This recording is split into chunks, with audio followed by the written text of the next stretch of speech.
Welcome to Tears of Karma. The car sat in the driveway like an old friend waiting for me, its paint dulled but still proud, the faint smell of leather clinging to the seats even after all these years. To anyone else, it was just a machine, but to me, it was proof that I could still move through the world without needing anyone's hand to guide me. After my husband died, it became my companion on late-night drives when sleep refused to come, my sanctuary where grief felt bearable because the road always carried me forward. These days, I forget small things. A kettle left whistling too long, a bill unpaid, a word slipping out of reach mid-sentence. People call it normal aging, but I know what it really is, a slow thief inside my head. Still, whenever I sat behind the wheel, the confusion cleared. The car gave me order. The pedals, the wheel, the hum of the engine, rituals that made sense when nothing else did. My daughter began visiting more often then, her voice honeyed with concern, her arms full of groceries I hadn't asked for. She would sit beside me in the kitchen, patting my hand, telling me I looked tired, that I should let her help. And yet, whenever her eyes strayed out the window, I saw what she was really looking at. Not me. Not the creases in my face or the tremor in my fingers. Her gaze lingered on the car. I brushed it off at first. I wanted to believe her kindness was genuine. I wanted to believe she remembered all the times that car had carried her home safe, the nights I waited in the driver's seat while rain battered the roof, praying she would come out of the party unharmed. But her smile grew sharper each time she mentioned downsizing. Each time she said, "Wouldn't life be easier if you didn't have to worry about driving?" One evening, as the sky burned orange, she placed her hand over mine and said it almost playfully, "Maybe it's time you let go of the burden." Her words cut deeper than any blade.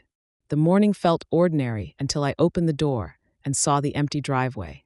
For a moment, I thought I had misplaced my own memory. Maybe I had parked the car on the street. Maybe someone borrowed it with my permission and I had forgotten. My mind, fragile as it is, tried to comfort me with lies. But as I stepped closer, the truth cut through. The oil stain on the concrete was the only trace left. My car was gone. I clutched the railing, heat flooding my chest. Neighbors across the street paused in their gardening, their eyes darting between me and the void where my car had always stood. Their stares were knives, whispering questions I couldn't answer. Humiliation wrapped around me, tighter than any scarf, choking me as I stood there powerless. Later that day, the phone call confirmed it. The man on the other end spoke briskly about signatures, ownership, and a smooth transfer. He mentioned my daughter's name casually, as if it belonged there. My knees nearly gave out. She hadn't stolen the car in secret. She had signed it away in daylight, forging the last shred of independence I owned. When I confronted her, she didn't flinch. She looked at me with that patronizing tilt of her head, as though I were a child throwing a tantrum. "You agreed," she said coldly before ending the call. Moments later, she blocked my number. The silence was brutal, final. Word traveled quickly. Relatives repeated her story. Neighbors shook their heads with pity, and I became the fragile old woman too senile to remember her own decisions. Every whisper carved at me until I felt hollowed out, like a shell of myself. But beneath that emptiness, rage burned. Quiet, suffocating, dangerous. She had stripped me bare, stolen not just a car but my dignity, my name, my truth. And as I sat in the silence of my kitchen, staring at the lifeless phone in my hand, I swore I would not let her last word be the final one. Something inside me stirred awake. For days I drifted in a haze of anger, replaying the moment I saw the empty driveway. Each thought ended in the same crushing conclusion. She had taken everything. But then, like a spark in the dark, I remembered. Years ago, when the first cracks in my memory appeared, I installed a small tracker under the driver's seat. At the time, it wasn't meant for anyone else. It was for me. A safeguard so I could always find my way home if the roads blurred together. My daughter had laughed when I mentioned it back then, dismissing me as paranoid. But she had forgotten. I hadn't. My hands trembled as I powered up the old device, its screen glowing pale blue in the dim light of my kitchen. For a terrifying second, I thought it wouldn't work. Then, a dot appeared. My car still lived, its heartbeat pulsing on the map, moving, breathing, existing without me. The rush that surged through me was unlike anything I'd felt in months. It was power, pure and undeniable. My humiliation no longer felt like a coffin sealing shut. It cracked open, releasing something raw and sharp. My daughter thought I was powerless, too weak, too broken to fight. But I still held the thread, and through it, I could pull her entire scheme apart. I leaned closer to the screen, tracing the path of the blinking dot as it crawled across the map. Each movement fed my resolve. I wasn't done. She hadn't silenced me.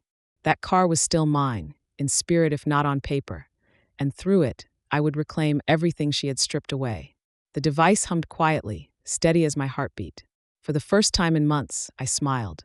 Nights became my sanctuary. I would sit alone in the kitchen, the curtains drawn, the tracker glowing faintly on the table before me.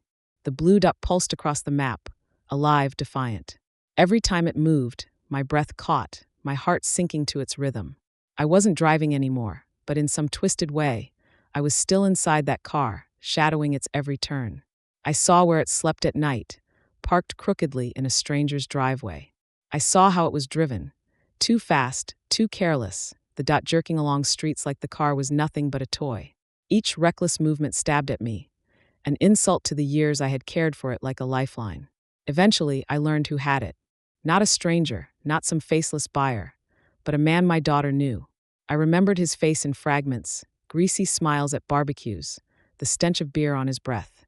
Greedy, reckless, a man who would buy loyalty with cash and favors. She had handed my car to him like it was nothing more than a bargaining chip. The knowledge twisted inside me, sour and hot. It was never just about money. It was about her need to strip me of dignity, to prove I was weak, to make me the butt of whispers and pitying stares. But I wasn't weak.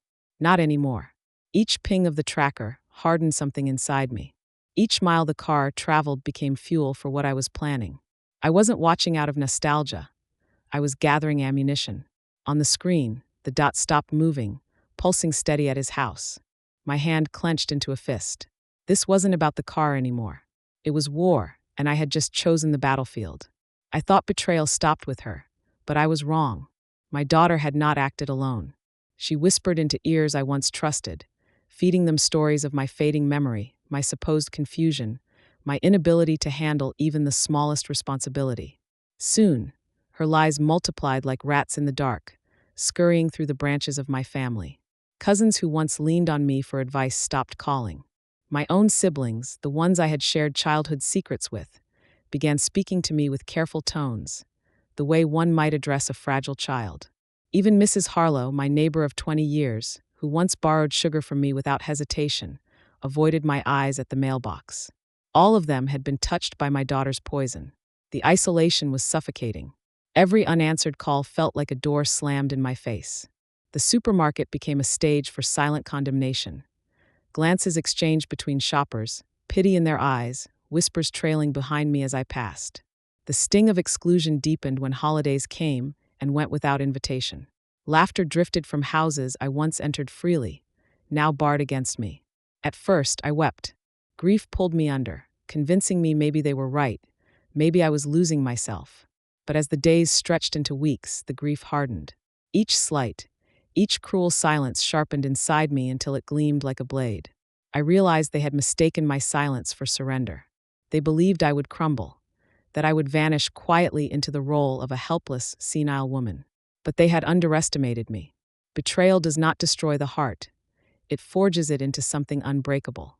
Their chorus of greed had stripped me of love, but in its place, they had given me purpose. And purpose is far more dangerous than affection. I stopped waiting for someone to defend me. If no one believed my truth, I would gather it myself. Revenge does not begin with grand gestures. It begins in silence, in shadows, in the patient collection of threads until they can strangle the liar who wove them. Each night, I opened the tracker and took screenshots, preserving every route, every careless hand that touched what was mine.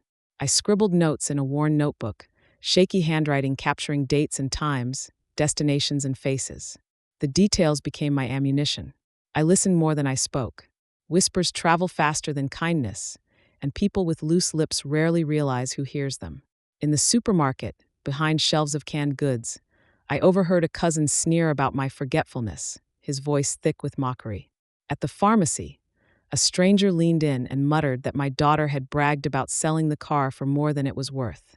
Every insult, every fragment of gossip, I swallowed and stored away. She believed she had silenced me. She mistook my stillness for defeat, my quiet for weakness.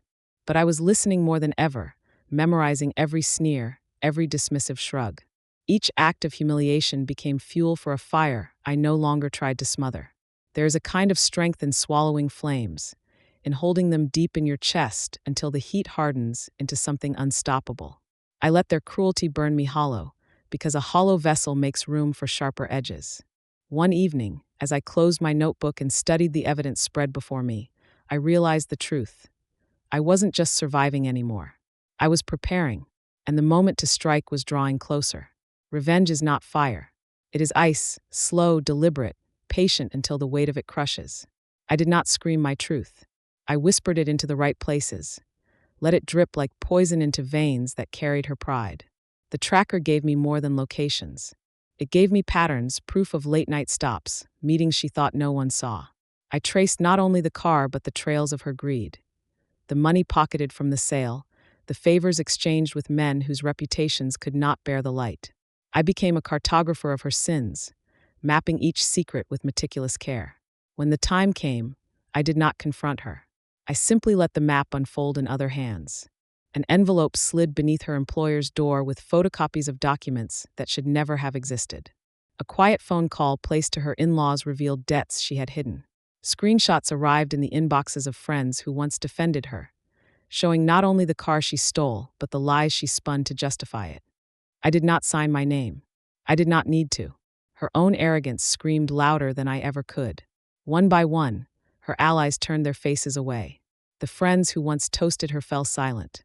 The family she courted with gossip now avoided her. Even her husband's parents, who had doted on her, began to ask sharp questions. She was left scrambling, her voice rising in desperation, insisting I was to blame. But her words bounced back empty, because my hands were invisible. The car became her gallows. Proof of its transfer, its reckless use, the tracker itself. All of it symbolized her betrayal, displayed not by me, but by the facts she had tried to bury. And as I watched her corner tighten, her empire of lies collapsing in on itself, I felt the first true taste of victory. But I knew this was not the end. Not yet. She arrived without warning, slamming her fist against my door like a storm breaking loose. When I opened it, her face was twisted, no longer the composed daughter who once smiled sweetly for the world. Her eyes were wild, her voice shrill as she spat accusations. What did you do? How did you ruin me? I stood in the doorway, the air thick with her rage. My heart did not race this time. I felt no trembling, no fear. I studied her face. The same face I once kissed goodnight, the same cheeks I once wiped clean of tears. And all I saw now was the rot of her choices. She stormed into my living room, pacing, throwing words like daggers. You think you're clever? You think you can destroy me, she screamed. Her hands shook, her voice cracked, but her arrogance clung to her like a second skin. I sat in my chair, unmoving. My silence unnerved her more than shouting ever could. When I finally spoke, my voice was low, steady, unyielding. I did not destroy you, I said. You destroyed yourself the moment you chose greed over love. The words hung between us like a verdict. She stopped pacing, her mouth opening, but no sound escaping. For a fleeting second, I thought I saw the child she once was, vulnerable, small, pleading. But it vanished as quickly as it came, replaced by fury. She lunged toward me, but I did not flinch. I met her eyes with a calm that came from knowing justice had already been served. She couldn't touch me anymore. Not with lies, not with power, not with fear. Finally, with a scream that rattled the walls, she turned and stormed out, slamming the door so hard the windows trembled. The silence that followed was heavy, but it was mine. For the first time in years, silence did not feel like abandonment. It felt like victory.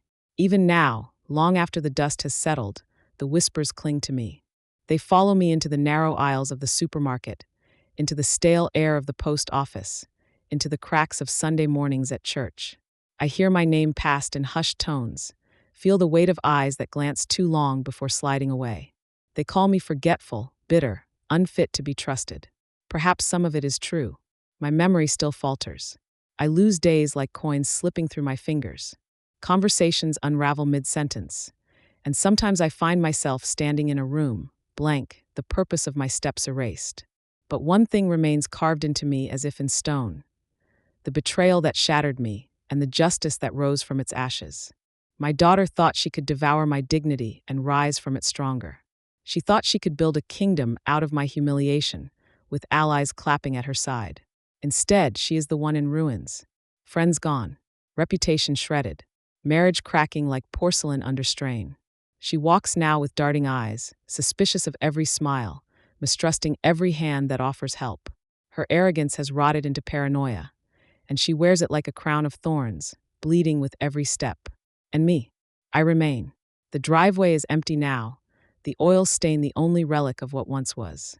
Sometimes, when the evening light spills gold across the pavement, I catch myself expecting to see the car waiting for me. That faithful companion, the last gift I had left. It never returns, and yet I do not feel empty. Survival has its own strange fullness. It does not always appear as triumph, shining and loud. More often, it is quiet, heavy, and unseen, like roots pushing deep into the ground after fire has stripped a forest bare. I survived her. I survived the vultures she gathered around me. I endured the sneers, the pity, the suffocating silence of being cut out.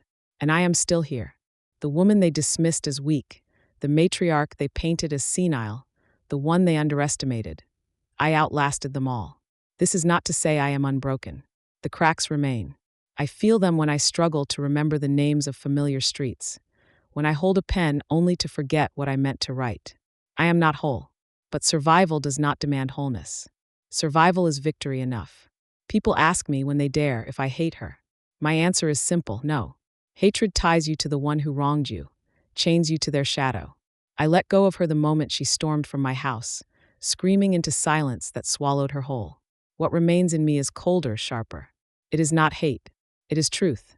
The truth is that she destroyed herself. I only revealed what was already there, peeling back the skin she had stretched over her greed until everyone else could see the rot. She wrote her downfall with her own hand, and karma carried it to her doorstep. Betrayal leaves scars, yes.